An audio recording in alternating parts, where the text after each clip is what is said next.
Hello everybody, welcome to my channel. Today I'm going to show you how to make this trifold hidden door card. It has, well, a hidden door, ta-da, with a nice little message inside. As you can see, I've sort of filled mine. You could always leave this plain to write the greeting on the inside, and if you didn't want to do that, you could write it on the back or even add a layered down piece of basic white cardstock. But this is how it works. Here's the little hidden door. So without further ado, let me show you how to make it. It's not that complicated, and of course, as always, directions and dimensions will be on my blog. So it needs a piece of cardstock which is 6.5 by 5.5, and it's scored at 4 1/4. So that makes the basic size that fits into a standard envelope for mailing. So that's always a good start. The next piece is 10.5 by 3.5, and it's scored at 2 and 3 and 5.5 and 8. And I actually went and scored all mine at the same time when I was making my sample. So it's scored at 2 and at 3 and at 5.5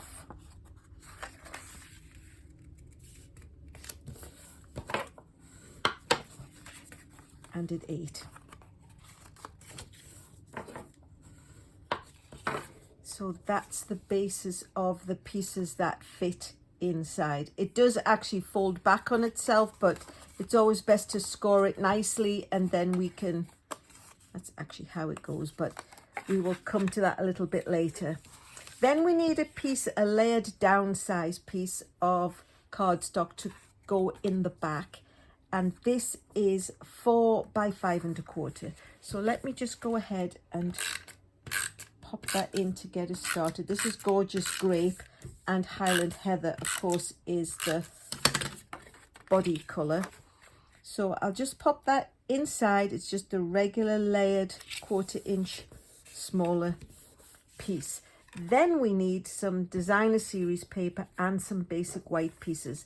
The designer series paper is 2 by 5.25, and there's a little slither which is 3.25 by 3/4 inches wide, but we're actually going to be using this side of it. The white piece, which is the greeting on the front, is 1 3/4 by 3.25. All these pieces are 3.25 tall, and then we've got 3 pieces of designer series paper which are 2.25 by 3.25 tall, and a white piece which is 2.25 by 3.25 tall. So without further delay, let's get some stamping done.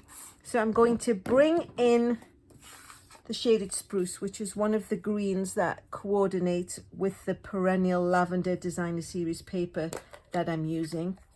And I'm going to be using one of the stamps out of Wild Ferns.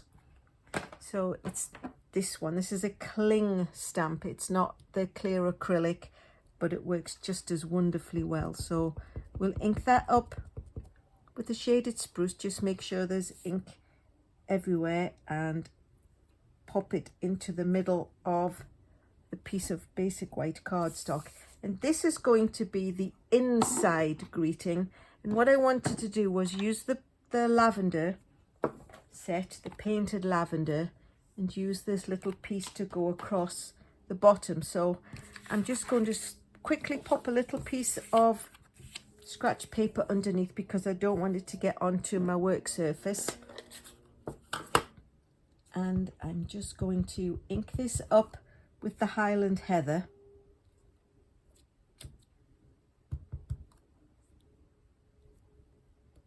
And then because we've got the scratch paper, it's on there and not on my work surface. And then, oh, actually, while I've got this out, I will bring back in the shaded spruce, and I'm going to be doing Thinking of You, which is one of the wonderful greetings out of Simply Said. I think this is becoming one of my most favorite stamp sets. It's just got so many great standard basic greetings. I love it. And then last but not least, we will pop some of the butterflies that came out of the perennial lavender set. So that's all the stamping taken care of. I'll just quickly close the ink pads, and now we just need to get on to the building. So we've got the body. We just need to put the tall piece of designer series paper on the piece that we folded over.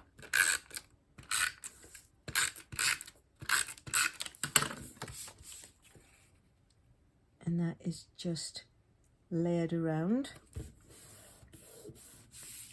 And then the lovely pieces that go on. So the skinny basic white piece goes on the first section, and then the skinny mini piece goes in little 1-inch section. And then we've got 2 of the designer series papers, and the white goes in the middle section. So let me just quickly pop these into place. Make sure the flowers are the right way up.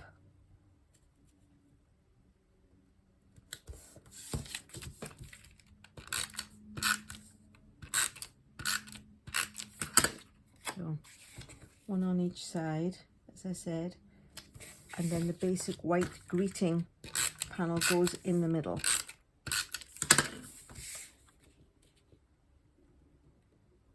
And then what we need to do is have the other piece, because this is the door that when you open the card, you see this is the one you have to do the extra opening to reveal the message inside. So again, we'll just pop the same size piece of designer series paper onto there.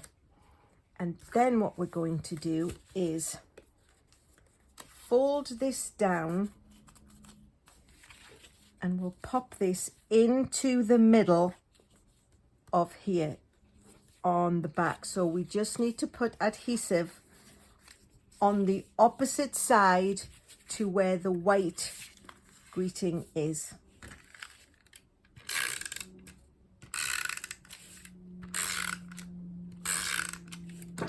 So we can close all the doors, and we can center that into the middle of the card, because that is where it's going to be when all is said and done. And then what we need to do is close this piece over and attach that to here.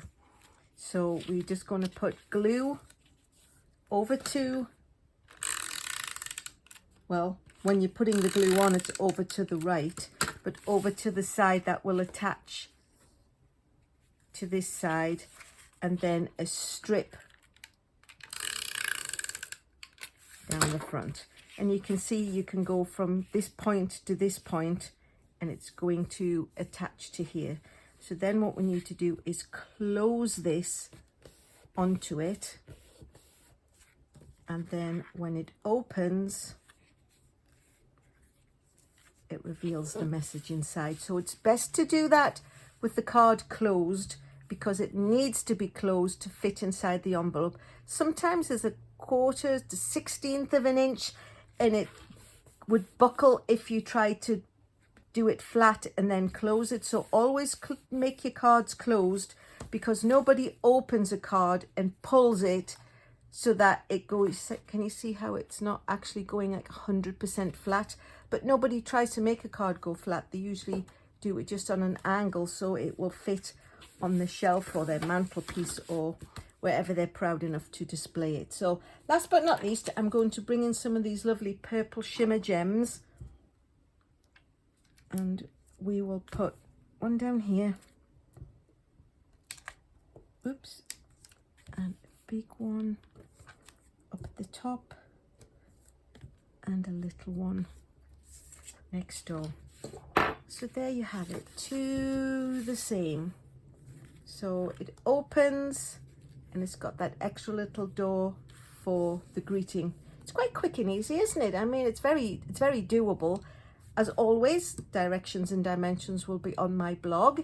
If you like what you've seen, please consider subscribing. Give me a thumbs up. I do like and appreciate thumbs up, and I thank you in advance for that.